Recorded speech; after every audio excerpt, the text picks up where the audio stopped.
প্রাচীনকালে আমাদের দেশের প্রসিদ্ধ অর্থনীতিবিদ, কূটনীতিবিদ ও দার্শনিক ছিলেন আচার্য চাণক্য। তিনি যেমন সফলভাবে রাজ্য চালানোর পরামর্শ দিয়ে গেছেন, তেমনি সুখী বিবাহিত জীবনের গোপন কথাও বলে গিয়েছেন।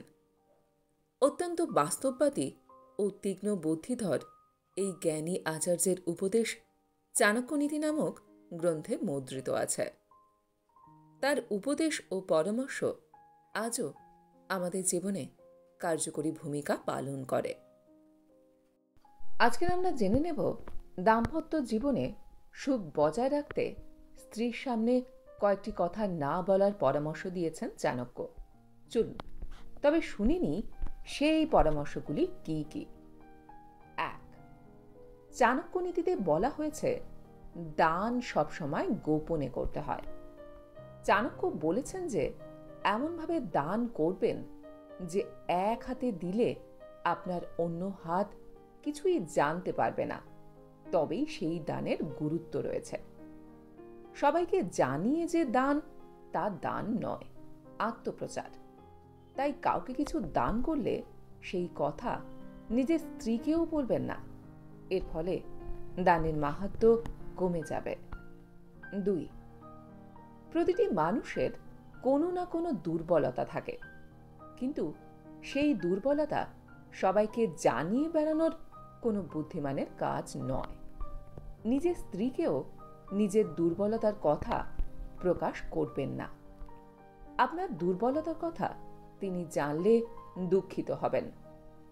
আর স্ত্রী যদি আপনার প্রতি সহমর্মী না হন, তাহলে তিনি আপনার এই দুর্বলতার সুযোগ নিতে পারেন। এর ফলে আর্থিক ও সামাজিকভাবে আপনি ক্ষতিগ্রস্ত হবেন। 3.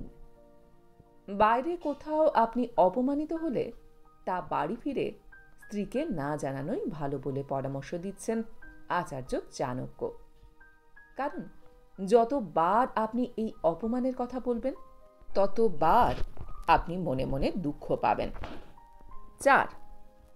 নিজের সম্পূর্ণ উপার্জনের কথা স্ত্রীকে না জানাতে উপদেশ দিচ্ছেন আচার্য চাণক্য।